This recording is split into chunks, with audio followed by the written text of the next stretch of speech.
મારું નામ professor doctor Jivabhai વાળા છે. ઘણી દીકરીઓને તમે રોજગાર પર એના માટે પણ તમે હેલ્પફુલ મદદ કરી છે. મદદ કરી એવું નહીં કરીએ, પણ આંગળી ચિંધિયાનું પૂર્ણ જે છે આપણને પ્રાપ્ત થતું હોય. દીકરીને ખૂબ સારી રીતે અભ્યાસ કરવાનો પ્રયાસ કરાયો અને એ આજે એક સારા હોદ્દા ઉપર ડેપ્યુટી કલેક્ટર તરીકે પણ ફરજ બજાવે છે. આપણી જે કોલેજ જે છે એનું રિઝલ્ટ તો અત્યાર સુધીમાં બહુ હાઈફાઈ આવેલું છે.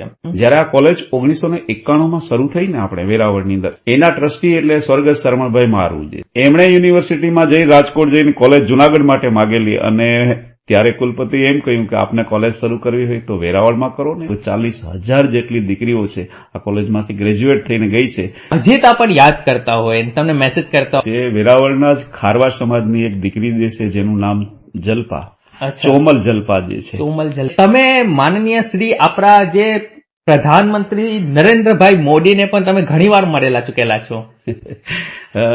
વાત સાચી જે છે. અને સૌથી પહેલી વાર તમે નરેન્દ્રભાઈ મોદીને મળ્યા હતા, તો એ કિસ્સો અમારી સાથે રજૂ કરો ને તમે કેવી રીતે? નરેન્દ્રભાઈના નિવાસ સ્થાને એમને મળવાનો દિલ્હીની અંદર. ઓહો, કે કોલેજમાં પણ ઇલેક્શન થાય છે, પણ આપણી ગીર સોમનાથમાં એ થાય છે થતી નથી, એનું કઈ કારણ? વિદ્યાર્થીઓમાં એક બીજો દુર્ગુણ ન પેશી જાય એ માટે થઈ અને હમણાં ચૂંટણીઓ નથી થતી. 5 મિનિટ તમે કોઈ બિઝનેસમેન સાથે બેઠીને જુઓ, જે એને અગાઈ ભણ્યું નથી પણ બિઝનેસમેન સાથે બેઠીને જુઓ, તો આપણે લોકોને એમ લાગે કે આપણે જે ભણીને જોબ કરે છે ને એ બધું બેકાર છે. અને તમારા પરિવાર વિશે કહો. મારા ફાધરને 3 ભાઈઓ જે છે, એમનો બહુ મોટો વિશાળ પરિવાર જે છે. મને કહો કે મિત્રતાની પરિભાષા શું છે? એ દુઃખમાં આગળ હોય છે અને સુખમાં પાછળ હોય છે. આ મિત્રતાની પરિભાષા છે. કોઈ એક વ્યક્તિ એવું હોવું જોઈએ કે જેના ખભા ઉપર તમારું માથું મૂકીને તમે રોઈ શકતા હોય, તમે ગમે તેવી વાત કરી શકતા હોય છે. તમે લોક ગાયક પણ છો, એના માટે એક ગીત થઈ જાય. અચ્છા, પહેલાનું ભણતર અને અત્યારના ભણતરમાં શું ફરક છે? ભણતર હતું એ ખૂબ સારું હતું. શિક્ષકોનું માન સન્માન જળવાતું. એ શિક્ષકો જ વિદ્યાર્થીઓને ખીજાતા તો પણ એના વાલી ક્યારેય કાંઈ ન કહેતા. ઉલટાના જે છે શિક્ષકોને આશીર્વાદ આપતા. ઘણા બધા પેરેન્ટ્સ જે છે ફરિયાદો લઈને ખૂબ આવતા હોય છે. એ સમયની વાત છે 2012-13 પહેલાનું જે સ્ટડી હતું ને, એ સ્ટડીમાં તો છોકરાઓને મારતા ને ત્યારે ઘરે વાત કરતા ને ત્યારે પેરેન્ટ્સ આવું કહેતા કે હજી 2 મારજો સાહેબ એમને. હા, બિલકુલ સાચી વાત છે. હવે 2013-14 પછી પણ હવેનામાં જયારે છોકરાઓ વાત કરે છે ને કે મને ટીચરે માર્યા, તો કે તને હાથ કેમ લગાડ્યો, હાલ હું આવું. ઘણી વાર બહારની સિટીમાં જોતા હોય, આપણી ગીર સોમનાથની બહારની જગ્યાએ અહીંયા શું છે કે કોલાપ કરેલા હોય છે કંપનીઓએ કે આ સ્ટડી કર્યા પછી એ લોકો ઇન્ટરવ્યુ માટે આવે છે ત્યાં. એવું આપણે ગીર સોમનાથમાં કદાચ ક્યાંક હોય. આપણી જ મહિલા કોલેજની અંદર થોડા દિવસ પહેલા આપણે 8 કંપનીઓને જે છે ઇન્વાઇટ કરી. ટ્યુશન ક્લાસીસ કે જે પણ કોઈ પણ એકેડેમી હોય છે, અને એમાંથી રિઝલ્ટ આવે તો 5 છોકરાઓનું રિઝલ્ટ આવે કે 99% આવ્યા. એ 5 લોકોના ફોટા બતાવીને એટલું માર્કેટિંગ કરે છે, અને બાકીને એટલા બીજા છે એ અત્યારે શું કરે છે? ફીસ તો એમને પણ સરખી જ ભરી છે. એટલે જો વિદ્યાર્થીઓ કોલેજમાં રેગ્યુલર આવે તો એમના મા બાપને આવા કોઈ વધારાના ખર્ચ કરવાની જરૂર નથી. નિયમ પ્રમાણે અમુક જે સીબીએસઈ સ્કૂલ આવે છે અને ઘણી બીજી સ્કૂલો આવે છે, એમાં તો નિયમ એ પણ હોય છે કે કોઈ પણ વ્યક્તિ આ ટ્યુશન ક્લાસીસ જે છે એ જો ટીચર સ્કૂલમાં હોય તો બહારના ન કરાવી શકે. છતાંય આપણા જે ગીર સોમનાથની અંદર તો થાય જ છે, પણ થાય છે કોઈ કહેવાવાળું કોણ છે? કોઈ એક્શન તો લેતું નથી. વિદ્યાર્થી કે કોઈ પણ વ્યક્તિએ જીવનમાં સફળ થવું હોય તો પરિશ્રમ જે છે, સંઘર્ષ જે છે, એ જ એકમાત્ર વિકલ્પ જે છે. કે ભાઈ અમારા વેરાવળ જેવું એક દરિયાકાંઠાનું નાનકડું ગામ, અને નાનકડા ગામનો એક જેનામાં ભરોસો મૂકી શકાય ને એવો એક સમાજ એટલે અમારો ખારવા સમાજ છે. અને ખારવા સમાજનો એક દીકરો જિગ્નેશ જે છે, લોકોને ઉપયોગી થવા માટે થઈને જે સારા લોકો સફળ થયા હોય ને કામ કરતા હોય જે છે, એમના દિલની વાત જે છે લોકો સુધી પહોંચાડવા માટેનો જે પ્રયાસ કર્યો જે છે, એટલે એવા સમાજનો એક દીકરો જિગ્નેશ જે છે આજે મારી પાસે આવ્યો, મારી પાસે મારા દિલની વાત જે છે લોકો સુધી પહોંચાડવાનો પ્રયાસ કર્યો જે છે. તો એ ખારવા સમાજના દીકરાભાઈ જિગ્નેશને પણ હું ખૂબ અભિનંદન આપું છું છે કે એ પણ એ જીવનની અંદર ખૂબ ઉત્તરોત્તર આગળ વધે. એના કુટુંબ છે, એમના પરિવાર છે, એમના સમાજ છે, આપણું વેરાવળ છે, આપણું ગીર સોમનાથ છે, અને આપણા દેશનું નામ જે છે રોશન કરે. જય સોમનાથ. હું છું જિગ્નેશ પોપંડી અને તમે લોકો જોઈ રહ્યા છો યુટ્યુબ ચેનલ જિગ્નેશ D3. આજના પોડકાસ્ટ એપિસોડમાં અમારી સાથે જે જોડાયેલા છે અમારા આજના મુખ્ય મહેમાન એ એવા પ્રોફેસર છે કે એમના જે લેક્ચર લેવા માટે લોકો તરસતા હોય છે. હા, ખાસ દીકરીઓ માટે એ એટલા હેલ્પફુલ, એ કેટલી દીકરીઓની એમને મદદ કરી છે કે એમનો તમે ફેસ જોઈને જ ઘણા લોકો તો તમે લોકો ઓળખી જશો. તો ચાલો તમારી તાલીઓથી સ્વાગત કરીએ છીએ આપણે માનનીય શ્રી વારા સાહેબનું. કેમ છો વારા સાહેબ? બિલકુલ મજામાં જિગ્નેશભાઈ. હવે તમે તમારું ઇન્ટ્રોડક્શન આપો આપણી ઓડિયન્સને. જી, મારું નામ પ્રોફેસર ડોક્ટર જીવાભાઈ વાળા છે. હું વેરાવળની મહિલા આર્ટ્સ એન્ડ કોમર્સ કોલેજની અંદર છેલ્લા 30 વર્ષથી એસોસિએટ પ્રોફેસર તરીકે મારી સેવા બજાવું છું. ઓકે. સાથે સાથે હું ગીર સોમનાથ જિલ્લા આહિર સમાજના મંત્રી તરીકે પણ સેવા બજાવું છું. ઓહો. અને સરકારે નરસિંહ મહેતા યુનિવર્સિટીમાં સિન્ડિકેટ મેમ્બર તરીકે મને 2 ટર્મ સુધી સેવા કરવાનો મને ખૂબ અવસર આપ્યો છે. સાથે સાથે અનેકવિધ ધાર્મિક સંસ્થાઓ છે, ગરબી મંડળો જે છે, ટ્રસ્ટો જે છે, એવા ટ્રસ્ટોમાં પણ પ્રમુખ છે, મહામંત્રી છે, મંત્રી તરીકે અનેકવિધ સંસ્થાઓની અંદર જે છે હું કામ કરું છું. તમારો પરિચય તો બહુ લાંબો છે અને એવું જ તમારું કામ છે.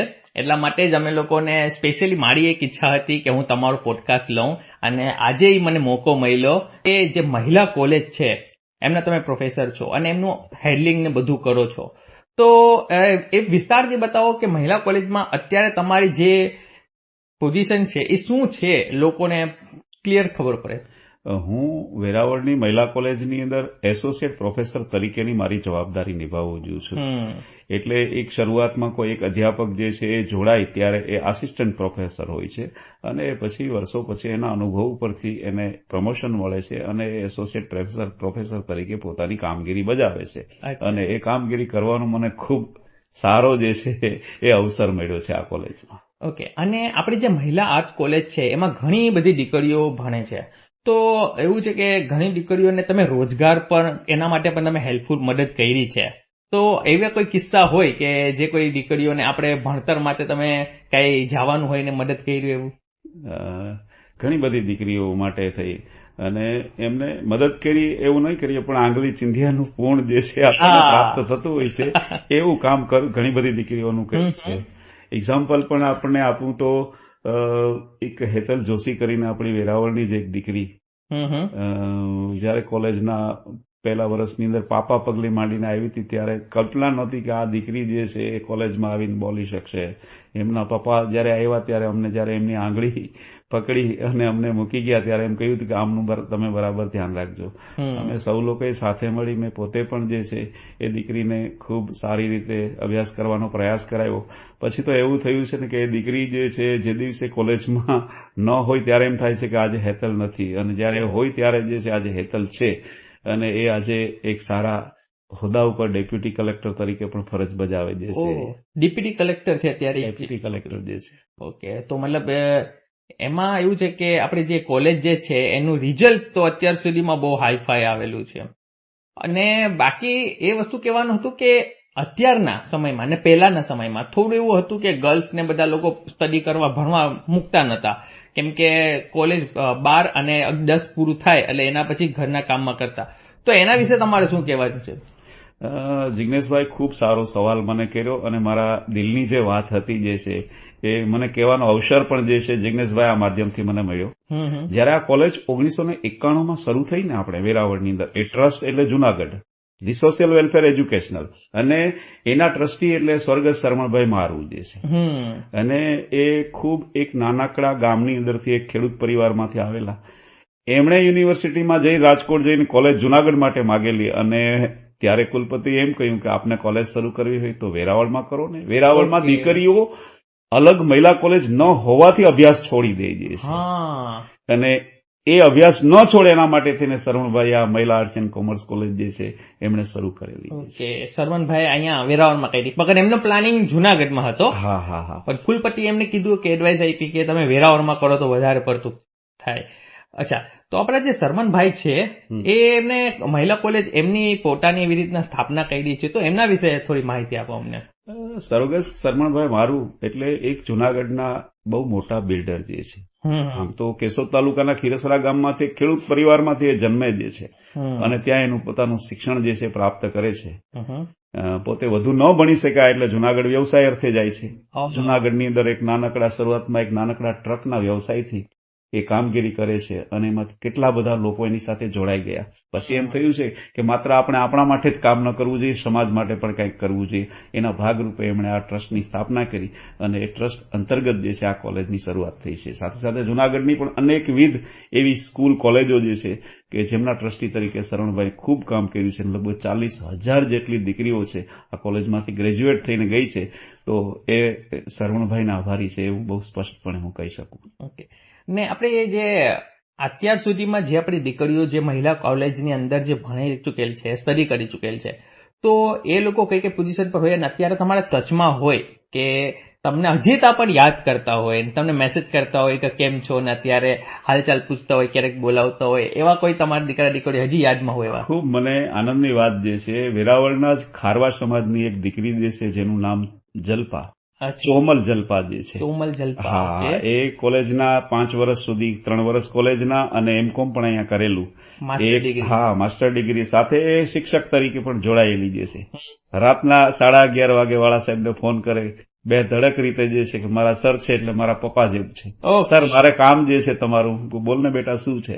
મારે આટલું કામ છે. સરળતાથી એ કામ જે છે રાત્રે 11:30 વાગે પૂરું થાય છે. બીએડ કરે છે, શિક્ષિકા બની જાય છે. અમારા બધાના માર્ગદર્શનથી એ સ્પર્ધાત્મક પરીક્ષા આપીને જીએસટીની અધિકારી બની જાય છે અને કોઈ એવો પ્રસંગ નહીં હોય કે એમણે મેસેજ નહીં કર્યો હોય કે એમણે વાળા સાહેબને યાદ નહીં કર્યા હોય. એવી જલ્પા જે છે, એવી અનેકવિધ દીકરીઓ જે છે, અમારી પ્રગતિ જે છે, અમારી ભારતીવા જે છે, અમારી રક્ષા જે છે, અમારી પ્રિયા જે છે, અમારી ખાસ કરીને અમારી અશિતી જે છે, અત્યારે એન્કર રિપોર્ટર બનવા જઈ રહ્યા છે. આપણે એમનું પોડકાસ્ટ હમણાં જ લીધું હતું. અને બાકી મેં તમારા ઘણા લોકો પાસેથી તમારા વખાણ સાંભળ્યા છે કે તમે કેટલા લોકોની મદદ એવી રીતના કરો છો કે તમે જાહેર થવા નથી દેતા, કે ગુપ્તદાન આવે ને, એક ગુપ્ત મદદ આવે કે ભાઈ હું કરું છું આ મારું ફર્જ તરીકે કરું છું, એને તમે મદદ તરીકે ન સમજતા. એવી રીતના જે તમારી જે ખાસિયત છે. અને દીકરીઓ છે ને અત્યારે મહિલા કોલેજની અંદર જે પણ ભણવા આવે છે, તો પહેલા શું એક સમય એવો હતો કે ત્યાં બધા અમુક લોકો જે લુખાગીરી કરતા ને એવા કદાચ છોકરાઓ હતા, એના લીધે છોકરીઓને તકલીફ પડતી, તો એ લોકો સ્ટડી કરવા ન જતા. તો અત્યારે એ મહિલા કોલેજમાં અત્યારનું શું વાતાવરણ છે, કેવી રીતના છે? એ ભૂતકાળમાં જે હતું એમાં ને અત્યારમાં જમીન આસમાનનો ફેરફાર થયો જે છે. અમે દીકરીઓને એમના વાલીની જેમ, એમના પેરેન્ટ્સની જેમ જે છે તૈયાર કરેલી જે છે. એમને અમે કરાટેના જે છે પાઠ પણ શીખવાડીએ જે છે, પ્રેક્ટિકલ પણ કરાવીએ જે છે. અને ક્યારે પણ મુસીબતનો સામનો કરવાનો આવે તો બે ધડક રીતે અમારા ટીચર કે શિક્ષકને એ બિલકુલ કહી શકે છે. એના ભાગરૂપે ક્યારેક એવું બન્યું હોય કે કોઈ દીકરીને છેડતી કરવાનો કોઈ પ્રયાસ કર્યો છે તો મેં વ્યક્તિગત પણ અને મારી સંસ્થાના માધ્યમથી એમને જ્યાં કૃષ્ણ ભગવાનનો જન્મ થયો હતો ત્યાં પણ અમે મોકલેલા જે છે. અને એ દીકરીઓ બે ધડક રીતે જે છે અમને કહી શકે છે. એટલે આજે કોઈ હિંમત પણ નથી કરતું કે મહિલા કોલેજના પરિસરની અંદર કામ સિવાય કોઈ આવી શકે. હા, હવે તો અત્યારે તો સ્ટ્રિક્ટલી બહુ થઈ ગયું છે. કેમ કે ત્યારે પહેલા લોકો એવી રીતના સમજતા કે આપણે ગમે ત્યારે ક્યાંય પણ જઈ શકાય કોઈ સ્કૂલ કોલેજમાં. અત્યારની જે સ્કૂલ કોલેજ છે એટલી સ્ટ્રિક્ટલી ને એવું થઈ ગયું છે કે એ બહુ સારું કહેવાય. અને હવે જે છે કે મેં સાંભળ્યું છે અને મેં જોયા પણ છે ફોટા, એ તમે લોકો પણ જોઈ શકશો, અને કે તમે માનનીય શ્રી આપણા જે પ્રધાનમંત્રી નરેન્દ્રભાઈ મોદીને પણ તમે ઘણીવાર મળેલા ચૂકેલા છો.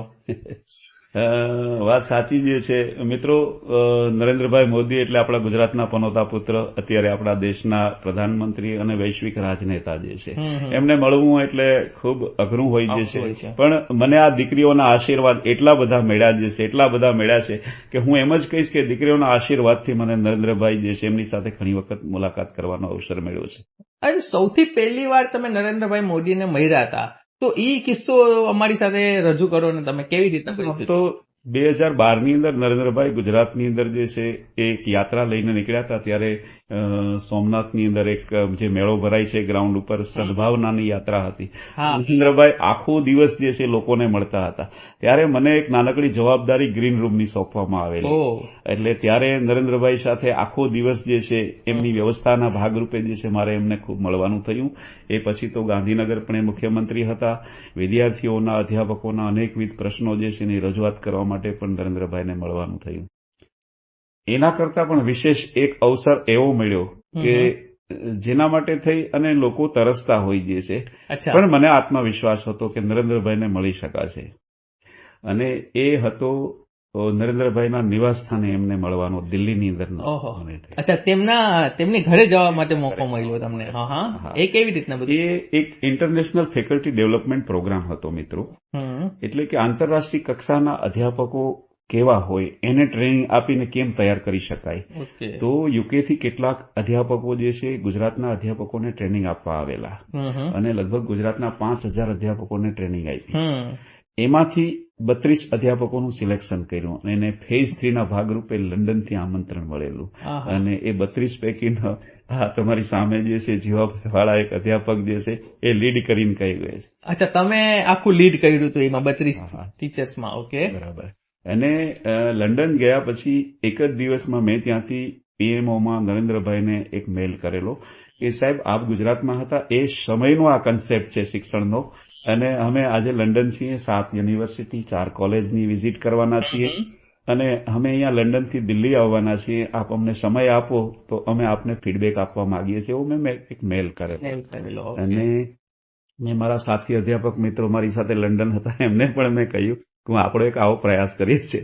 થોડો સમય તો બાકીના બધાએ મારી મજાક પણ ઉડાવેલી કે વાળા સાહેબ હવામાં ગોળીબાર કરી દે છે, પણ હું નરેન્દ્રભાઈ જે છે એમને બરાબરનો ઓળખતો હતો. હા, કે એને શિક્ષણ અને શિક્ષકો પ્રત્યે કેટલો બધો લગાવ છે. એટલે મેં એ મેલ કરેલો. એ મેલનો જવાબ માત્ર 3જે દિવસે આવી ગયો અને સાહેબે મેલમાં એવું કહ્યું કે હું તમને મળવા માંગુ છું અને એ રવિવારે 3:30 થી 4:30 1 કલાક દિલ્હી મારા નિવાસ તમે આવો. એમ કરી અને લંડનથી અમે દિલ્હી આવ્યા અને સાહેબને નિવાસ સ્થાને અમે મળ્યા. અચ્છા, આટલું બીઝી શેડ્યુલ હોવા છતાં મોદી સાહેબે તમને રિપ્લાય આપ્યો અને તમને સમય આપીને મળવા બોલાવ્યા? હા, બિલકુલ. જે છે એમના ઘરે અમને મળવા બોલાવ્યા. 7 કોઠા વિંધીએ ને ત્યારે એમના ઘરે પહોંચી શકાય, કારણ કે દેશના પ્રધાનમંત્રી આખું આતંકવાદ જે છે એમના ઉપર ડોળો માંડીને બેઠા હોય ત્યારે સ્વાભાવિક છે સુરક્ષાની વાત. છતાં ગુજરાતના શિક્ષકોને 7 કોઠા વિંધાવીને પણ એમણે પોતાના નિવાસસ્થાન સુધી લઈ આવ્યા અને પછી અમારા માટેની જે અહીંયા મહેમાનગતિમાં અમને જે કરાવી જે છે એ તો અમારા શિક્ષક અને પ્રોફેસરો ક્યારેય પણ નહીં ભૂલી શકે. અમારી સાથે વાર્તાલાપ કર્યો. મેં એમ કહ્યું કે સાહેબ હું ગીર સોમનાથથી આવું છું. તો નાના કાર્યકર્તાને પણ એ ઝડપથી યાદ કરે છે કે ગીર સોમનાથ જે છે છોરીભાઈ છે, બાકીના મિત્રો બધા મજામાં, એમ કરીને યાદ કરે છે. તમને નામથી ઓળખે છે એવી રીતના છે.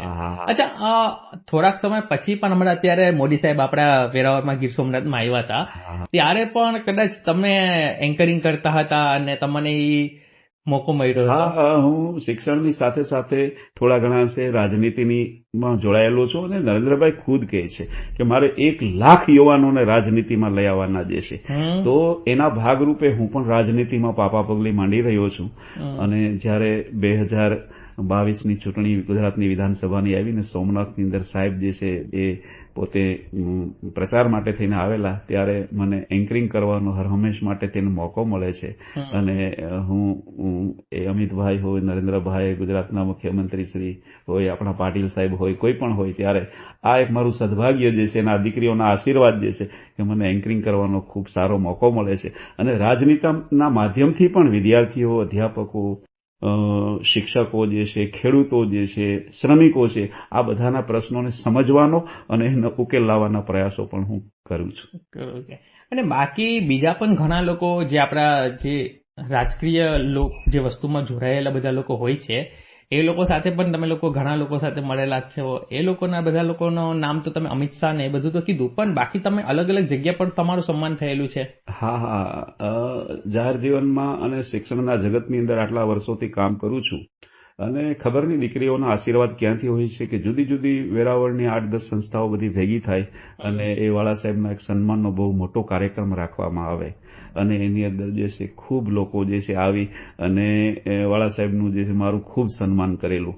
માત્ર આ નહીં પણ સૌરાષ્ટ્રના 4 જિલ્લામાં આપણી યુનિવર્સિટી કાર્યરત છે એટલે 4 જિલ્લાની અંદર કામ કરવાનો અવસર મળ્યો છે. એટલે લગભગ કોઈ તાલુકો એવો નહીં હોય કે કોઈ ગામ એવું નહીં હોય કે જેમાં જે છે મારું સન્માન ન થયું હોય.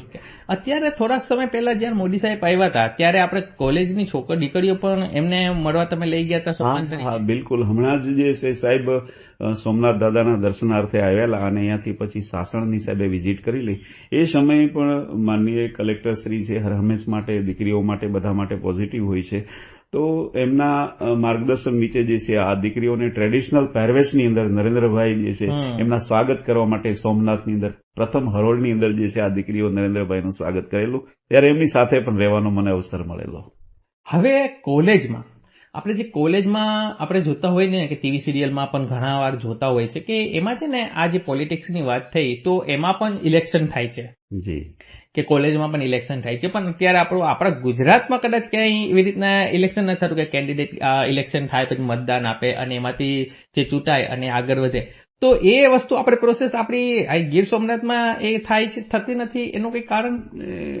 ગુજરાતમાં વિદ્યાર્થીઓમાં એક બીજો દુર્ગુણ ન પેશી જાય એ માટે થઈ અને હમણાં ચૂંટણીઓ નથી થતી, પણ નરેન્દ્રભાઈ જે છે એમનો આખો અભિગમ જુદો જે છે એ 1 લાખ યુવાનોને યુવા સંસદ તરફ લઈ જાય જે છે. હમણાં જે છે એમણે એક કાર્યક્રમ આપ્યો, એક દેશ એક ચૂંટણીનો કાર્યક્રમ જે આપ્યું છે, એમના માટે હજારો વિદ્યાર્થીઓએ રજીસ્ટ્રેશન કરેલા જે છે. 1 મિનિટની ક્લિપ તૈયાર કરી એમાંથી સિલેક્શન થાય અને પછી વન નેશન વન ઇલેક્શન અને એવી એક સંસદ ભરાય અને એ જ વિદ્યાર્થીઓ સંસદની અંદર જાય, પોતે એક મિનિસ્ટર બને, એક ધારાસભ્ય બને, એક સંસદ સભ્ય બને, એક વડાપ્રધાન બને, એક રાષ્ટ્રપતિ બને અને એને ખરેખર એ રીતે જે છે પ્રોત્સાહન પૂરું પાડે.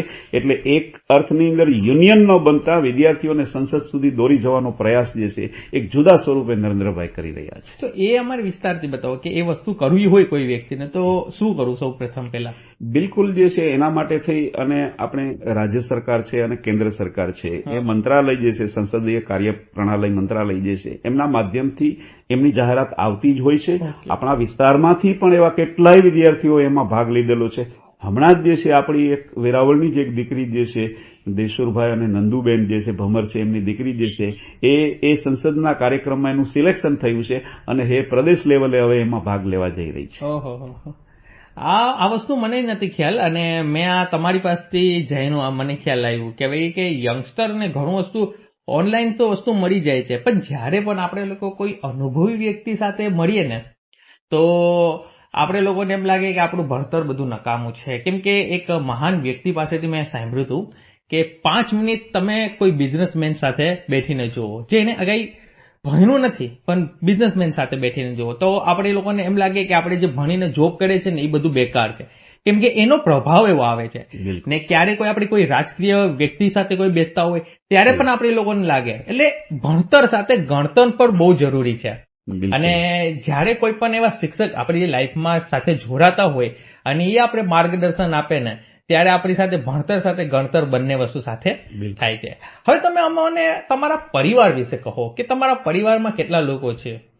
મારા પરિવારમાં આમ જોઈએ અત્યારે તો અહીંયા અમે 4 સભ્યો છે. હું, મારા મિસિસ છે સ્મિતા જે વાળા જે છે પણ મારી સાથે કોલેજમાં ઓફિસ સુપરિન્ટેન્ડન્ટ છે, મારો દીકરો ધ્રુવ છે અને મારી દીકરી નિકિતા જે છે બંને ગ્રેજ્યુએટ થયેલા જે છે અને સારો અભ્યાસ કરીને બહાર નીકળ્યા છે.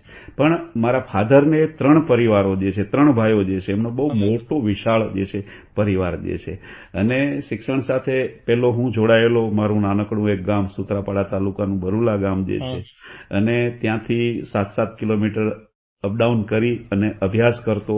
આર્થિક પરિસ્થિતિ ખૂબ નબળી જે છે અને મારા ફાધર જે છે એ ખેડૂત અને એનો જીવ એટલે એનું બળદગાડું જે છે.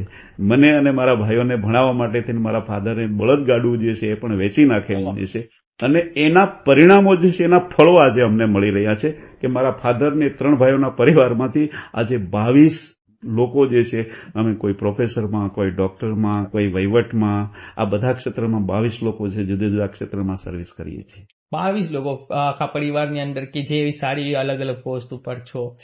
ઓકે, તો એ સૌથી સારું કહેવાય કે તમારી અત્યારે જે જર્ની છે પરિવારની બહુ સારી છે. હવે મને એ કહો કે તમે કેટલું અનુભવી ઝાઝા બધું છો. હવે મને કહો કે મિત્રતાની પરિભાષા શું છે? કે કોઈ મિત્ર હોય તો મિત્ર એક બીજા મિત્ર સાથે કઈ સ્વાર્થવાળી મિત્રતા કરતા હોય ને કોઈ નિસ્વાર્થવાળી મિત્રતા કરતા હોય, તો મિત્રતાની ભાષા શું છે? કે અત્યારે તમારા જીવનની અંદર ઘણા મિત્રો થયા હશે તમારી સાથે અને ઘણા લોકો તમારા મિત્ર અલગ પણ થયા હશે, તો એને ધ્યાનમાં લઈ અને કઈ આપો.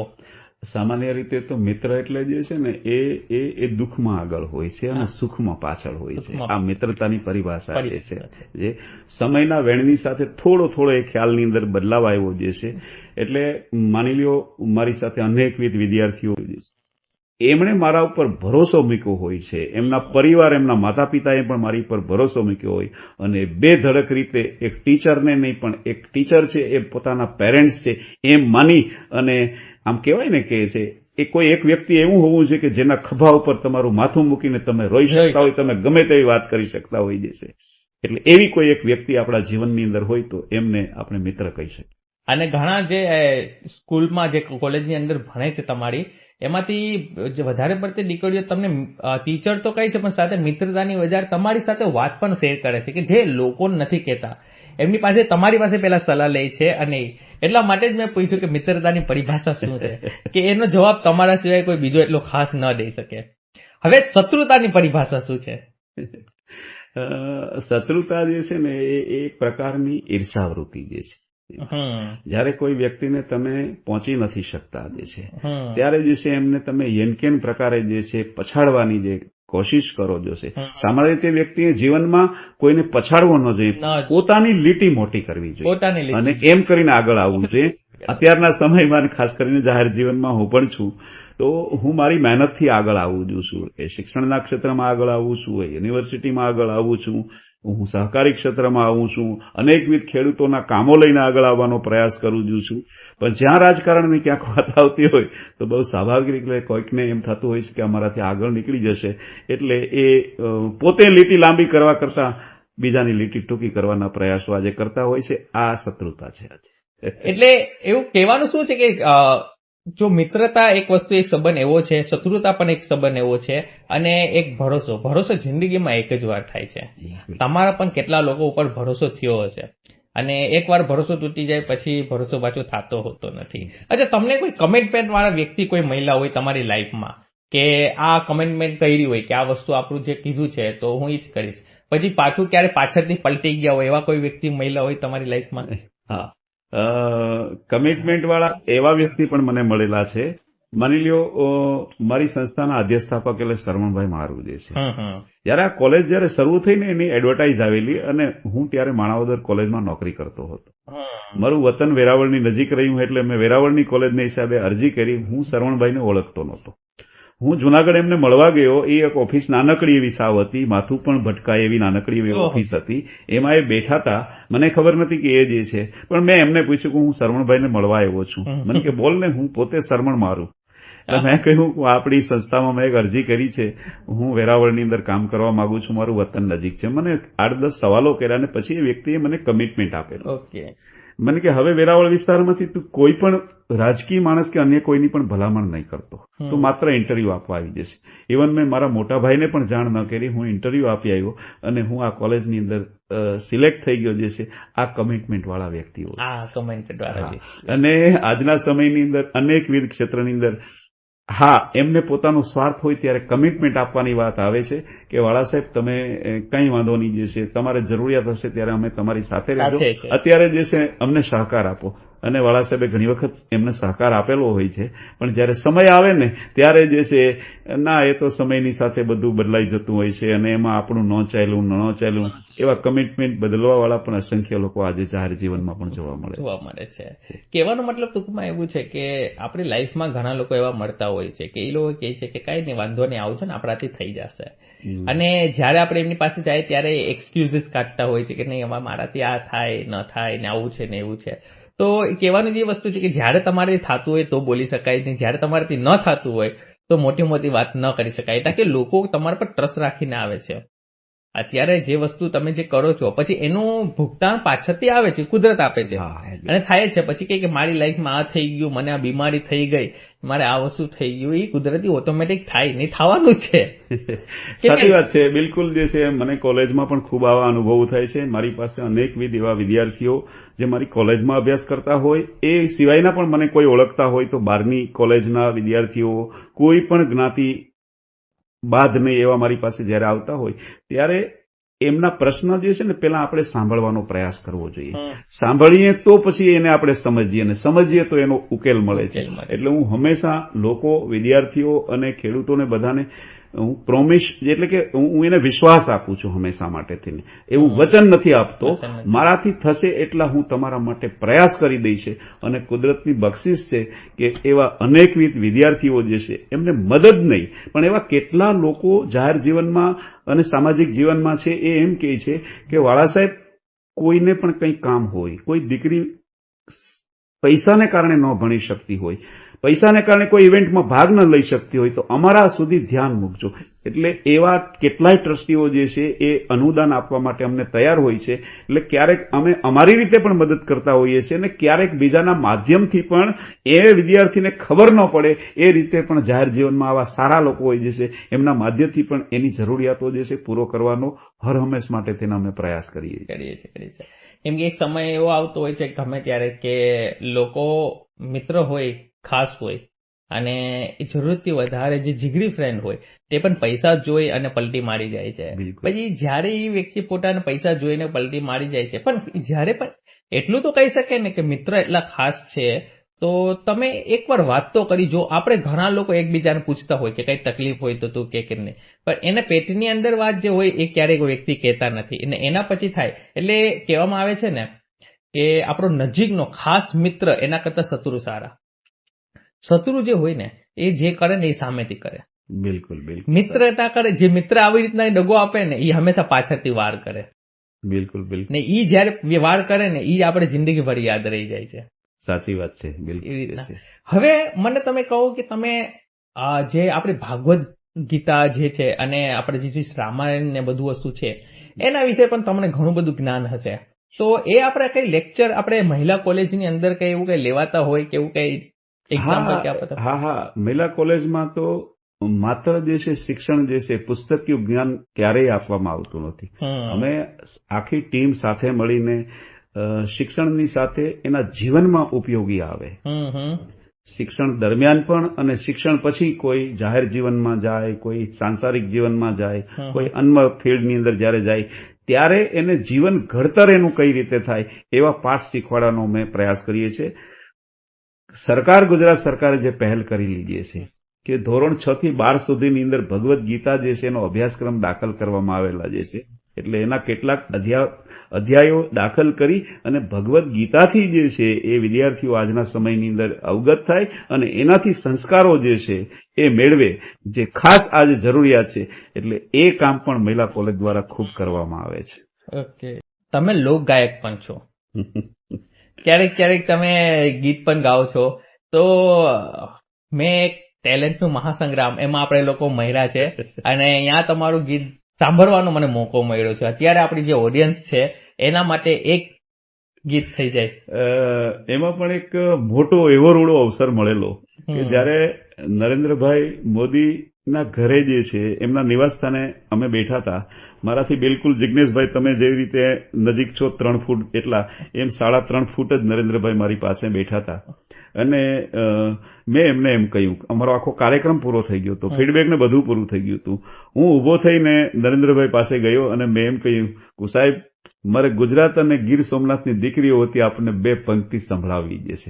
ત્યારે નરેન્દ્રભાઈ જે છે એના હાથમાં જે છે એ પેલું માઇક હતું એ મને આપ્યું અને મને કહ્યું, લેને દોસ્તી, કે હું તમને સાંભળવા માટે થઈને તો હું આવ્યો છું અને એની સમક્ષ ગુજરાત અને ગીર સોમનાથની દીકરીઓ માટેની જે 2 પંક્તિ ગાયકી જે છે એ આજ ફરી વખત જે છે જિજ્ઞેશભાઈ આપના માધ્યમથી જે છે આ બધા લોકો જે છે એમને સંભળાવવાનો મને એક અવસર મળ્યો છે.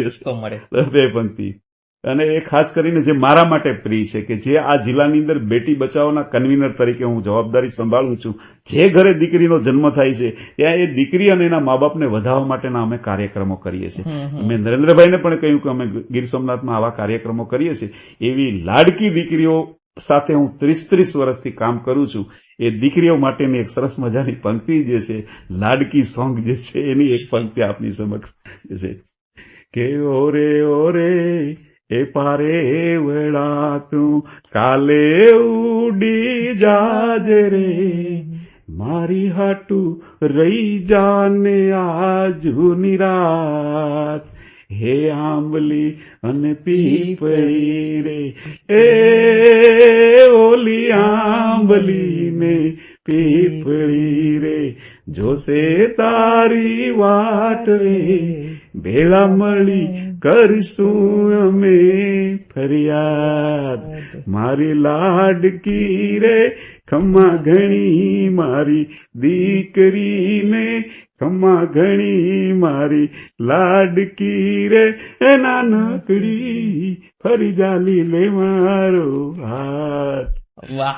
આ તમે જે આપણા જે નરેન્દ્ર સાહેબ મોદી છે એમની સામે તમે આ ગીત ગાવાનું. બિલકુલ બિલકુલ, એમની સામે મેં ગીત ગાયું ને એમણે આંખથી આંખ મિલાવીને સાંભળ્યું. એમનો મને આનંદ જે છે મારા જિંદગી માટેનું આ દીકરીઓના આશીર્વાદથી યાદગાર સંભારણું મારા જીવનનું બની ગયું છે.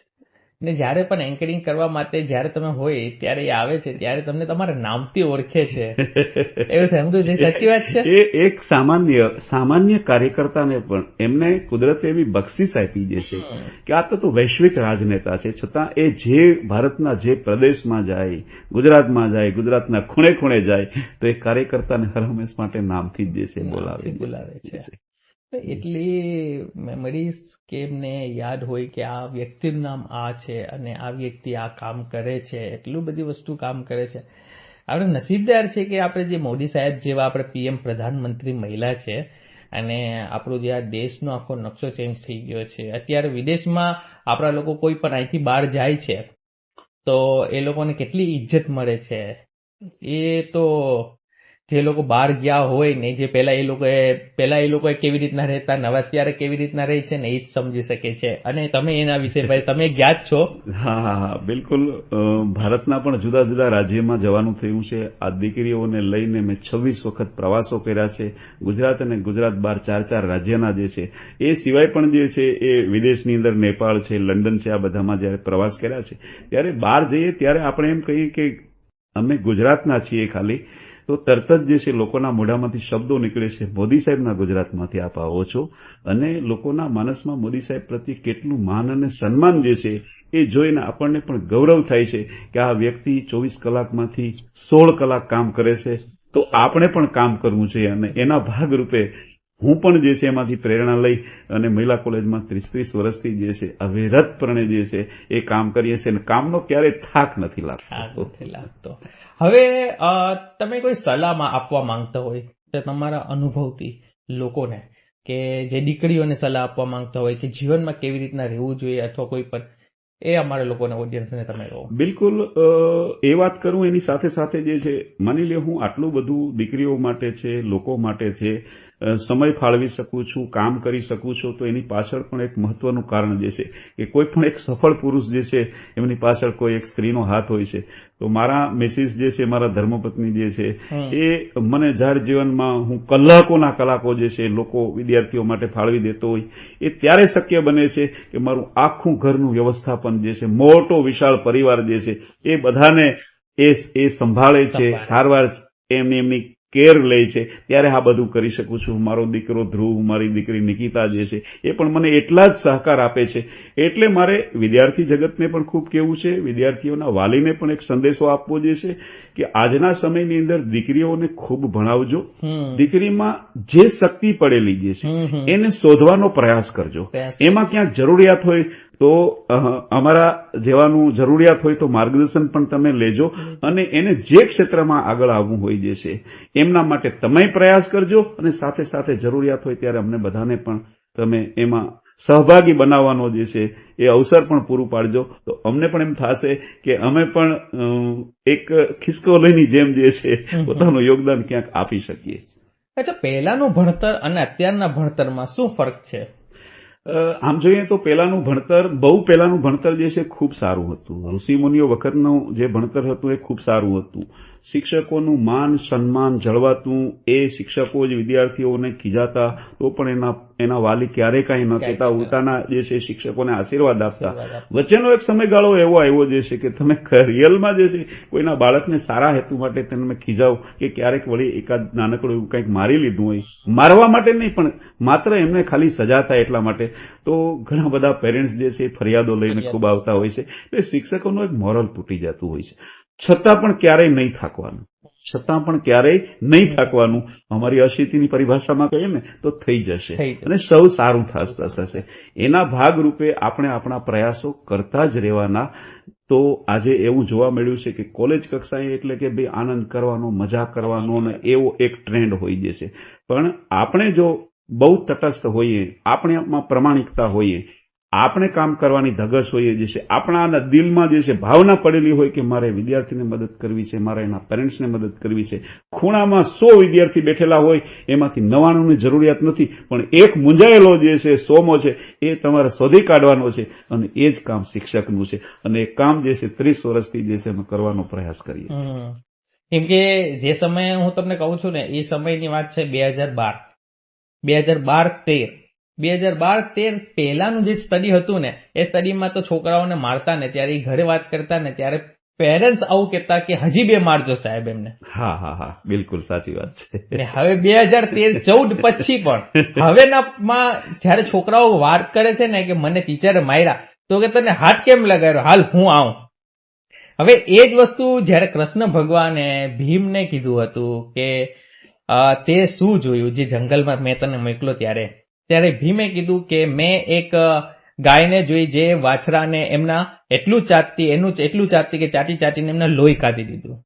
ત્યારે કૃષ્ણ ભગવાને એમને કીધું કે કલયુગમાં એવો સમય આવશે કે માતા પિતા જે એમના પુત્રનો વિકાસ થવા નહીં દે, કે જે લાગણીશીલ એમને એટલું પકડીને એટલું જકડીને રાખશે કે એમનો કોઈ વિકાસ જ નહીં થાય. આ થયું. સાચી વાત જે છે આ એ થયું છે.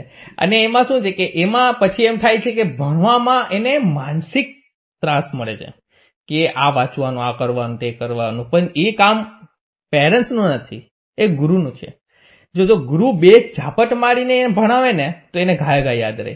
પણ આપણે એને 10 વાર પ્રેમથી સંભાળવા જઈએ ને એને યાદ ન રહે. કેમ કે જિગ્નેશભાઈ, હું જયારે 7મું ધોરણ ભણતો, મારા બાજુનું ગામ એક વાંસાવડ છે, મને એક દિવસ એક કવિતા પાકી કરવાની કહેલી જે છે, અને હું ઘરે જઈ અને દફતર ફેંકી અને તળાવમાં નાવા વયો ગયો. કવિતા પાકી નથી. બીજે દિવસે મારા શિક્ષક કાંતિભાઈ જોશી એમણે મને અંગૂઠા પકડાવેલા, આખો દિવસ અંગૂઠા પકડાવેલા કે ભાઈ કેમ ન પાકી કરી. પણ આખો દિવસ અંગૂઠા પકડાવેલા, એ જે સજા મળી એને બીજે દિવસે ઘરે જઈને એ જે કવિતા પાકી કરી છે એ આજે પણ હું નથી પીલો. એટલે ચોટી વાગે ચમચમ, વિદ્યા આવે રમઝમ, હું ગુર્જર ભારતવાસી, ઝંખો પલપલ સહુજન મંગલ, મન મારું ઉદાસી, હું ગુર્જર ભારતવાસી. એ કવિતા એ મારા સાહેબને આભારી છે કે જેમણે મને ચોટી મારેલી હતી. ચોટી મારે ધમધમ, વિદ્યા આવે ધમધમ. એ સમયની જે હાઇલાઇટ વાર્તા જે હતી ને લાઈન હતી, એ લોકો ત્યારે અમે લોકો સાંભળતા. આજે તમારા મોઢે મેં ઘણા વર્ષો પછી સાંભળી છે. હવે તમારા કોઈ ડ્રીમ કે તમારા કોઈ સપના હોય કે લોકોને તમે શેર કરવા માંગતા હોય, કે તમારું આગળ જતા આવું પ્લાન પણ છે કે અત્યારના સુધીની અંદર કે જે વસ્તુ તમારી પાસે આ વસ્તુ આવી જાય તો તમે આ કરી શકો, એ અમે લોકોને કહો. બિલકુલ જે છે એક તો શિક્ષણના માધ્યમથી લોકોને અવેર કરવાના પ્રયાસ જે છે કરવા માટેનું મારું એક સપનું છે, અને એ દિશામાં હું આગળ વધુ જ છું. અત્યારે પણ અસંખ્ય વિદ્યાર્થીઓ જે છે કે જે બિચારા સીધી રીતે ક્યારેય ન આવી શકતા હોય જે છે, એ આપણી ઓફિસમાં આવે એની સાથે વાર્તાલાપ કરીએ, એમના મા બાપની પરિસ્થિતિ જે છે એ જોઈએ, અને એ પછી એમને ખબર પણ ન હોય એ રીતે જે છે એમને ક્યાંક મદદ કરવાના પ્રયાસ કરીએ છીએ. એટલે એ સ્વરૂપમાં આપનું જે સપનું જે છે હોય છે કે લોકોને હેલ્પ કરવાનું જે છે એ સાકાર તો થઈ રહ્યું છે. પણ અત્યારની નરેન્દ્રભાઈ જે કહ્યું છે ને એ રીતે જાહેર જીવનમાં પણ લોકોએ આવવું પડશે. અને સજ્જન લોકો જે છે ને જ્યારે બજારમાં નહીં આવે ને ત્યારે દુર્જનો જે છે ને એ એનું કામ કરતા થશે. એટલે ઘણી વખત કહેવાય છે ને, મોરારજી બાપુ કહે જે છે કે જે આ બધા નિષ્ફળતાઓ મળે છે ને પાછળ દુર્જનોની દુર્જનતા કરતા સજ્જનોની નિષ્ક્રિયતા વધુ જવાબદાર છે. લોકો કહે છે કે રાજકારણમાં ન જવું જોઈએ, પણ હું જુદા અભિગમથી માનું છું. હું પોતે પણ આજે રાજકારણમાં જાહેર જીવનમાં છું અને લોકોએ જાહેર જીવનમાં આવવું જોઈએ. હું પણ જાહેર જીવનના માધ્યમમાંથી આવી અને આ વિદ્યાર્થીઓ, આ શિક્ષકો, આ શેરીઓમાં રહેતા, આ ગલીઓમાં રહેતા, આ ખેડૂતો, આ શ્રમિકો, એમને સાંભળવા વાળું કોઈક તો જોશે ને. આજે નરેન્દ્રભાઈ સાંભળે જ છે અહીંયા, પણ છેક સુધી એ કડી જે છે, નરેન્દ્રભાઈએ જેમ કહ્યું ને કે 1 લાખ મારે યુવાનો જોઈએ છે, જેને જેમ સ્વામી વિવેકાનંદ કહ્યું મને 100 લોકો આપો, આપો, હું આ દેશ જે છે એને બદલી નાખું છે. એમ આજે નરેન્દ્રભાઈએ કહ્યું છે કે હું 1 લાખ લોકો, યુવા લોકો, અને એ પણ એના કુટુંબમાંથી કોઈ જાહેર જીવનમાં ન હોય, રાજકારણમાં, એવા 1 લાખ લોકોનું લઈ આવવા માંગુ છું. એ જે એનું સપનું છે, મારા મનમાં પણ કંઈક વિચાર એવા પડેલા જે છે કે જાહેર જીવનમાં આવવું જોઈએ ને એના માધ્યમથી લોકોના પ્રશ્નો જે છે એ સરળતાથી જે છે આ લોકશાહી દેશની અંદર સોલ્વ થવા જોઈએ. એટલે એવું એક સપનું મારું પણ ખરું. હા સર, એવું છે કે આપણે ઘણીવાર બહારની સિટીમાં જોતા હોય, આપણે ગીર સોમનાથની બહારની જગ્યાએ કે રાજકોટ સિટી છે, અમદાવાદ સિટી છે, મુંબઈ છે, એમાં જે મોટી મોટી કોલેજો હોય છે, પછી જે ડિપ્લોમા કોર્સ થતા હોય છે, અહીંયા શું છે કે કોલાપ કરેલા હોય છે કંપનીઓએ કે આ સ્ટડી કર્યા પછી એ લોકો ઇન્ટરવ્યુ માટે આવે છે ત્યાં.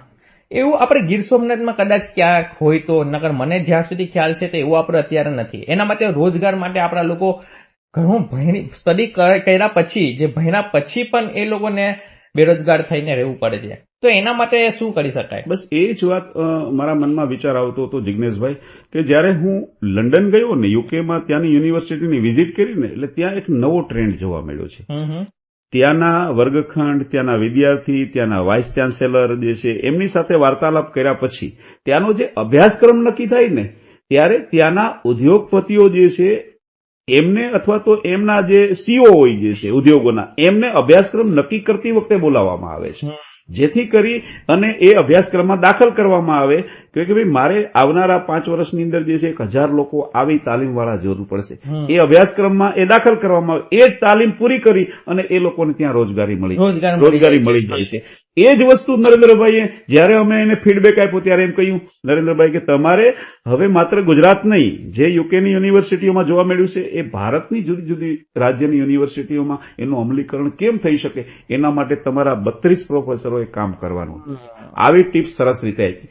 અને આપણે જે બીજી વાત કરી કે ભાઈ રાજકોટ છે, અમદાવાદ છે, બરોડા છે, સુરત જેવા મેગા સિટીની અંદર જે છે રોજગારી માટેના જે અવસરો હોય, તો આવા નાના વેરાવળ, આપણા વેરાવળ જેવા નાના શહેરની અંદર પણ રોજગાર મેળાઓ થાય છે. માની લો આપણી જ મહિલા કોલેજની અંદર થોડા દિવસ પહેલા આપણે 8 કંપનીઓને જે છે ઇન્વાઇટ કરી, આપણી જ મહિલા કોલેજની અંદર, અને 8 કંપનીઓ વચ્ચે લગભગ 78 વિદ્યાર્થીઓ જે છે એમની સાથે પોતે પોતાનું રિઝ્યુમ આપી અને એમાંથી રોજગાર મેળવવાનો પ્રયાસ કરેલો. એટલે મોટા મોટા બિલ્ડિંગો જોઈ અને એ કોલેજોમાં આપણે એડમિશન મેળવવું એવું જરૂરી નથી. બિલ્ડિંગો નબળા હશે પણ ત્યાંના શિક્ષકો, અધ્યાપકો, એના અભ્યાસક્રમો જે છે સમયસર અને પૂરતા પ્રમાણમાં થતા હશે તો રોજગારીની અવસર તો ગુજરાતમાં છે અને છે જ. જિગ્નેશભાઈ, હવે મેં છે ને એક વસ્તુ એ નોટ કર્યું છે કે ઘણા આપણા જે ટ્યુશન ક્લાસીસ ઘણા બધા છે, અને હું ટ્યુશન ક્લાસીસ કે એવું નથી વાત કરતો કે આપણા સિટી કે કોઈ બીજા સિટી, પણ જે પણ ટ્યુશન ક્લાસીસમાં જતા હોય તો એ ટીચરનો પ્રયાસ એ જ હોય કે છોકરો આગળ ભણી અને સારા એવા માર્ક્સ લઈ આવે. પણ લક્ષ્ય તો એ જ હોય છે કે છોકરો ભણી અને એ પછી આગળ ભણે કે ન ભણે પણ એ સારે રોજગાર અને નોકરી ઉપર લાગી જાય છે. અત્યારે બધા લોકો કરે છે કે તમે ડોક્ટર બનો, એન્જિનિયર બનો, સીએ બનો, અને કોઈ પણ બીજા કોઈ ડિગ્રી જે થાય છે એ વસ્તુ કરવા માટે લોકો એડવર્ટાઇઝ કેટલી બધી બહાર પાડતા હોય છે. અને એની ટ્યુશન ક્લાસીસ કે જે પણ કોઈ પણ એકેડેમી હોય છે એમાં છોકરાઓ તમને કહું ને તો પુષ્કળ 1 કે 2000 ની આસપાસ સંખ્યા હોય છે. અને એમાંથી રિઝલ્ટ આવે તો 5 છોકરાઓનું રિઝલ્ટ આવે કે 99% આવ્યા. એ 5 લોકોના ફોટા બતાવીને એટલું માર્કેટિંગ કરે છે, પણ તમે 5 છોકરા આવ્યા ને બાકીને એટલા બીજા છે એ અત્યારે શું કરે છે? ફીસ તો એમને પણ સરખી જ ભરી છે. બિલકુલ. એનું શું? ના, બિલકુલ સાચી વાત કરી છે કે માર્કેટિંગનો સમય જે છે અને એ આજનું શિક્ષણ જે છે એ પણ કેટલીક સંસ્થાઓ એવી બની ગઈ છે કે જે માત્ર ને માત્ર આવક કમાવાના સાધનોથી જ છે એ જ એનો ઉપયોગ કરવામાં આવે છે. પણ વાસ્તવિક જે છે હું વિદ્યાર્થીઓને પણ એ કહેવા માંગુ છું કે સારી સંસ્થા હોય. હું એક્ઝામ્પલ મારી મહિલા કોલેજની બહુ સ્પષ્ટપણે કહું છું. મારી કોલેજનો જેટલો સ્ટાફ છે એમાંથી 95% સ્ટાફ છે બધા પીએચડી થયેલા સ્ટાફ છે. રેગ્યુલર ક્લાસ લેવામાં આવે છે. શિક્ષણ સાથે અન્ય ઇતર અનેકવિધ પ્રવૃત્તિઓથી આ કોલેજ ધમધમતી જે છે. એટલે જો વિદ્યાર્થીઓ કોલેજમાં રેગ્યુલર આવે તો હા. એમના મા બાપને આવા કોઈ વધારાના ખર્ચ કરવાની જરૂર નથી રહેતી પડતી, નથી. નથી. બિલકુલ. મેન લક્ષ્ય એ જ છે, વાત એ જ છે કે જો કોલેજમાં કે સ્કૂલમાં કે રેગ્યુલર જાતા હોય ને આનાથી શિક્ષક જો એવો ક્લાસ કરાવતો હોય તો પછી તો એક્સ્ટ્રા ક્લાસીસ કરાવવાની જરૂર જ નથી પડતી. કેમ કે જે સ્કૂલની જે સેલેરી મળતી હોય છે એનાથી 3 કે 4 ગણી તો ટ્યુશનમાંથી એમને ઇન્કમ થઈ જાય છે, બિલકુલ. જે અધર ટીચર હોય છે. અને એમાં નિયમ પ્રમાણે અમુક જે સીબીએસઈ સ્કૂલ આવે છે અને ઘણી બીજી સ્કૂલો આવે છે એમાં તો નિયમ એ પણ હોય છે કે કોઈ પણ વ્યક્તિ આ ટ્યુશન ક્લાસીસ જે છે એ જો ટીચર સ્કૂલમાં હોય તો બહારના ન કરાવી શકે. છતાંય આપણા જે ગીર સોમનાથની અંદર તો થાય જ છે, પણ થાય છે કોઈ કહેવાવાળું કોણ છે, કોઈ એક્શન તો લેતું નથી. ને છતાંય કદાચ કોઈને ખ્યાલ પડે તો એ પણ થોડાક સમય કરી અને આ થઈ જાય છે. તો એ આ વસ્તુ છે એ બદલાવવું જોઈએ કે બધા લોકોને એક જ વસ્તુ છે કે અમે લોકોની જે ક્લાસીસ ચાલે છે એ રેગ્યુલર ચાલે અને આપણે ઇન્કમ થાય. પણ એમાં તમે અંદર જો 500 છોકરા પણ સ્ટડી કરતા હોય, એ 10માની એક્ઝામ આપે, 12માની એક્ઝામ આપે, એને માર્ક્સ ન મળે તો એ 500 લોકોનું ભવિષ્ય તમારા હાથમાં છે. પણ એ લોકોના મનમાં છે કે નહીં શું સમજે એ આપણે ખબર નથી. પણ આપણે લોકોએ જે લોકો આપણે કદાચ ભણતા હોય તો લોકોને ધ્યાનમાં જોઈએ કે 5 લોકો કે 10 લોકોના રિઝલ્ટ બતાવીને માર્કેટિંગ કરે છે કે આવું છે ને અમે લોકો આમ કર્યું ને અમારા છોકરા 500 નહીં, 500 માંથી 5 તો ગયા, ચાલો 5 માંથી હાલો 10 ગયા, 490 નું શું કર્યું? એમના માટે જિગ્નેશભાઈ, નરેન્દ્રભાઈ જે આપણને ખ્યાલ આપ્યો છે કે આત્મનિર્ભર ભારત જે છે એનો ખ્યાલ આપ્યો જે છે. અમે તો વચ્ચે એક પ્રયોગ કરેલો કે આત્મનિર્ભર ગીર સોમનાથ જે છે, અને એના કન્વીનર તરીકે પણ મને જવાબદારી સોંપવામાં આવેલી છે. ત્યારે અનેકવિધ વિદ્યાર્થીઓના રજીસ્ટ્રેશન આ રીતે કરી અને હવે દરેકે દરેક વિદ્યાર્થીને સરકારી નોકરી જ મળશે એવું માનવાને કારણ નથી, એક મર્યાદા હોય છે. તો આવા સમયે માત્ર સરકારી નોકરી નહીં, એના કરતાં પણ વધુ તમે કમાઈ શકો એવા યુનિવર્સિટીએ સારામાં સારા કોર્સિસ આપ્યા છે.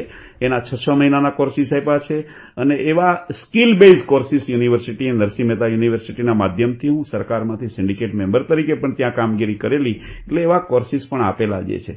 સાથે સાથે હું એમ પણ કહીશ કે આપણા વિસ્તારની અંદર કોડીનાર અને તાલાળાની અંદર જે સુગર ફેક્ટરી જે બંધ થયેલી છે, અને મને આનંદ એ વાતનો જે છે કે એ બંને ફેક્ટરીના ખેડૂત સભાસદો નો સામાજિક, આર્થિક અને શૈક્ષણિક અભ્યાસ ઉપર મેં મારું પીએચડી સંશોધન કરેલું છે જિગ્નેશભાઈ છે. અને મેં મારું પીએચડી કરેલું એમાંથી તારણો મળેલા જે છે કે આ બંને ફેક્ટરીઓ જ્યારે ચાલુ હતી ત્યારે ત્યાં ખેડૂતો, એના બાળકો બહુ ખૂબ આર્થિક રીતે પગભર હતા. એની આવકમાંથી એ બધા ભણતા અને એમાંથી રોજગાર મેળવતા હતા. આજે ફરી વખત સરકારે જે છે, નરેન્દ્રભાઈ મોદી છે, અમિતભાઈ છે, આપણા ગુજરાતના મુખ્યમંત્રી જે છે, ઘણા બધા પ્રયાસોથી છે, આપણા સાંસદથી માંડીને ધારાસભ્યના પ્રયાસોથી એ ફેક્ટરીઓ ફરી વખત કાર્યરત થઈ છે. મારા સંશોધનમાં જ આ બાબત હતી અને મેં માનનીય મુખ્યમંત્રી શ્રી અને આપણા પ્રદેશ અધ્યક્ષ સી આર પાટીલ સાહેબને બંનેને એ સમયે પત્ર લખેલો. આ બંને ફેક્ટરીઓ ચાલુ થવી જ જોઈએ. એ ફેક્ટરીઓ ચાલુ થશે તો આ વિસ્તારના લોકો, આ વિસ્તારના ખેડૂતોને પોતાની શેરડી એમાં જશે, એના પૂરતા ભાવ મળશે, અસંખ્ય લોકોને રોજગારી મળશે. એ બંને શહેરોની અંદર જે વેપારીઓ જે છે એમની પાસે પણ ખરીદી ખૂબ વધશે. એટલે એમ ઓવરઓલ રોજગારી વધવાની. એટલે હવે માત્ર જે છે મોટી મોટી સંસ્થાઓમાં જે છે 5નું રિઝલ્ટ આવે અને 495નું રિઝલ્ટ ન આવે તો એ 495ની પણ ચિંતા કરવાની રહેશે જ. અને એને હવે આત્મનિર્ભર બનાવવા માટે થઈને ઓર્ગેનિક ખેતી તરફ પણ લોકોને વાળવાની જરૂરી જે છે.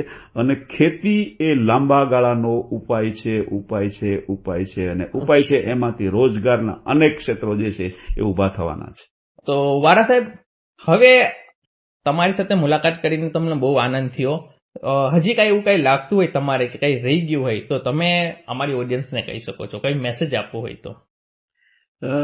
હું વિદ્યાર્થી કે કોઈ પણ વ્યક્તિએ જીવનમાં સફળ થવું હોય તો પરિશ્રમ જે છે, સંઘર્ષ જે છે એ જ એકમાત્ર વિકલ્પ જે છે. હું પણ સૂત્રાપાડા તાલુકાના બરુલા એક નાનકડા ગામની અંદર એક ખેડૂત પરિવારમાં મારો જન્મ થયેલો. 6 ભાઈઓ, ખેતીના ટાંચા સાધનો, એમની વચ્ચે પણ એ સમયે જે વડવેરા જે છે, મારા ફાધર જે સરવણ બાપા લાડુમાં જે છે, મારી માં અને મારા સૌથી મોટા ભાઈ અર્જણભાઈ જે છે, એમણે અમને ભણવા માટેના ખૂબ પ્રયાસો જે છે કર્યા અને એને કારણે જે છે અમે ભણી શક્યા. અને ભણ્યા ત્યારે પણ વેકેશનની અંદર જે છે એ ખેતીમાં કામ કરવા જવાનું, બીજાની ખેતીની અંદર મજૂરી તરીકે જવાનું, અમારે ત્યાં સીધી એક સિમેન્ટ ફેક્ટરી જે છે એની અંદર લેબર તરીકે પણ કામ કરવા જવાનું, અને એમાંથી જે આવક ઉભી થાય એના હું મારા પુસ્તકો ખરીદતો, એમાંથી હું મારા કપડાં ખરીદતો, અને એમ કરી અને મેં સ્કૂલ અને કોલેજ જે છે પૂરી કરેલી જે છે. અને સ્કૂલ અને કોલેજ વખતે પણ કોઈ મારા જેવા અધ્યાપકે જે છે ક્યારે એમ કહેલું કે ભાઈ ક્યારે હિંમત નહીં હારવાની ને આ ક્ષેત્રની અંદર અધ્યાપક બનવું જોઈએ. અને ત્યારે મારા માણસની અંદર એક બીજ રોપાયેલું કે મારે જે છે અધ્યાપક બનવું જે છે. અને એના ભાગરૂપે વેરાવળથી સરકારની રાજકોટની ધર્મેન્દ્ર કોલેજ જે છે ત્યાં ગ્રેજ્યુએશન કર્યું, સૌરાષ્ટ્ર યુનિવર્સિટીમાં જે છે ત્યાં માસ્ટર ડિગ્રી મેં કરેલી, MA કરેલી, અને કડી વિશ્વવિદ્યાલયમાં PhD કરેલું. પછી PhDનો ગાઈડ પણ થયો, અને PhDના ગાઈડ તરીકે મારા હાથ નીચે આજે પણ 7 વિદ્યાર્થીઓ PhD કરે છે. એક વિદ્યાર્થીએ PhD કરી લીધેલું જે છે. એટલે એક સપનું જીવનમાં હોય ને જે છે એને તમારે મેળવવું હોય, પૂરું કરવું હોય તો પરિશ્રમ જે છે એનો કોઈ વિકલ્પ જ નથી. એટલે દરેકે દરેક વિદ્યાર્થીઓએ અને આમ જનતાએ પણ હંમેશા પરિશ્રમ કરવો જોઈએ. તો આ હતા આપણા વારા સાહેબ, એમની સાથે મળી અને આપણે બહુ આનંદ થયો. જો તમારે લોકોને પણ કોઈ પોડકાસ્ટ તમારું કરવું હોય અને તમારી અંદર કોઈ ટેલેન્ટ હોય તો તમે અમે લોકોને કોન્ટેક્ટ કરી શકો છો, અમારા ઇન્સ્ટાગ્રામ પર મેસેજ કરી શકો છો. બાકી વાળા સાહેબ સાથે મળી અને અમને તો આનંદ થયો. તમને કેવી રીતના લાગ્યું એ તમે કમેન્ટ દ્વારા અમે લોકો મને જિગ્નેશભાઈ સાથે વચ્ચે એક પણ વાત કરી દીધી છે કે આપની સાથે વાત કર્યા પછી મને પણ મનમાં એમ થાય જે છે કે ભાઈ અમારા વેરાવળ જેવું એક નાનકડું આમ તો કહી શકાય, પહેલે જિલ્લો જે છે પણ એક રૂરલ એરિયાનો જ કહેવાય, અને એક દરિયાકાંઠાનું નાનકડું ગામ, અને નાનકડા ગામનો એક જેનામાં ભરોસો મૂકી શકાય ને એવો એક સમાજ એટલે અમારો ખારવા સમાજ. અને ખારવા સમાજનો એક દીકરો જિગ્નેશ જે છે લોકોને ઉપયોગી થવા માટે થઈને જે સારા લોકો સફળ થયા હોય અને કામ કરતા હોય જે છે એમના દિલની વાત જે છે લોકો સુધી પહોંચાડવા માટેનો જે પ્રયાસ કર્યો જે છે, એમ તો કહેવાય ને કે દરિયા છોરું જે છે એ હર હંમેશ માટે થઈ બીજા માટે પોતાની જાત જે છે એ જતી કરી દેતા હોય જે છે. એટલે એવા સમાજનો એક દીકરો જિગ્નેશ જે છે આજે મારી પાસે આવ્યો, મારી પાસે મારા દિલની વાત જે છે લોકો સુધી પહોંચાડવાનો પ્રયાસ કર્યો જે છે. તો એ ખારવા સમાજના દીકરાભાઈ જિગ્નેશને પણ હું ખૂબ અભિનંદન આપું છું છે કે એ પણ એ જીવનની અંદર ખૂબ ઉત્તરોત્તર આગળ વધે અને એના કુટુંબ છે, એમના પરિવાર છે, એમના સમાજ છે, આપણું વેરાવળ છે, આપણું ગીર સોમનાથ છે, અને આપણા દેશનું નામ જે છે રોશન કરે. ખૂબ આભાર તમારો. અને વાળા સાહેબ સાથે મળી અને મને પણ બહુ આનંદ થયો. તો હવે આપણે લોકો મળશું આપણા નેક્સ્ટ બીજા એપિસોડમાં. ત્યાર સુધી જય સોમનાથ. જય સોમનાથ.